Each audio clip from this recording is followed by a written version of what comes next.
अक्सर ख़वातीन को ये कहते सुना है कि वो डिप्रेशन का शिकार हैं। तो चलिए आज डिप्रेशन का हल भी निकालते हैं।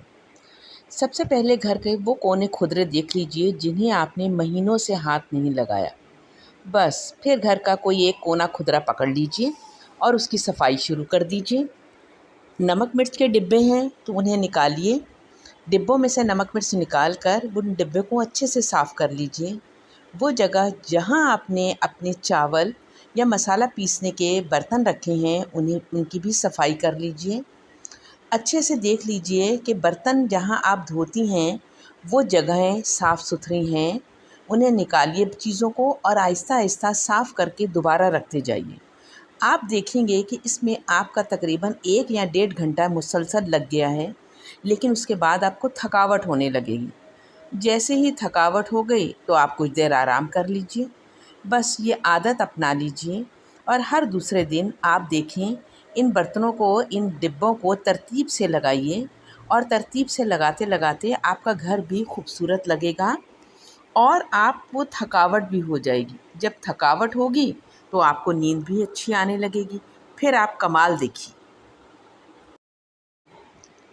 अक्सर ख़वातीन को ये कहते सुना है कि वो डिप्रेशन का शिकार हैं।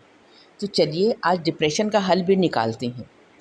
सबसे पहले घर के वो कोने खुदरे देख लीजिए जिन्हें आपने महीनों से हाथ नहीं लगाया। बस फिर घर का कोई एक कोना खुदरा पकड़ लीजिए और उसकी सफाई शुरू कर दीजिए। नमक मिर्च के डिब्बे हैं तो उन्हें निकालिए। डिब्बों में से नमक मिर्च निकाल कर उन डिब्बे को अच्छे से साफ़ कर लीजिए। वो जगह जहाँ आपने अपने चावल या मसाला पीसने के बर्तन रखे हैं उन्हें उनकी भी सफाई कर लीजिए। अच्छे से देख लीजिए कि बर्तन जहाँ आप धोती हैं वो जगहें साफ़ सुथरी हैं। उन्हें निकालिए चीज़ों को और आहिस्ता आहिस्ता साफ़ करके दोबारा रखते जाइए।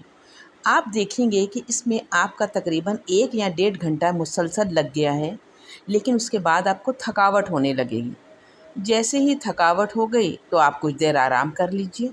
बस ये आदत अपना लीजिए और हर दूसरे दिन आप देखें इन बर्तनों को, इन डिब्बों को तरतीब से लगाइए और तरतीब से लगाते लगाते आपका घर भी खूबसूरत लगेगा और आपको थकावट भी हो जाएगी। जब थकावट होगी तो आपको नींद भी अच्छी आने लगेगी। फिर आप कमाल देखिए।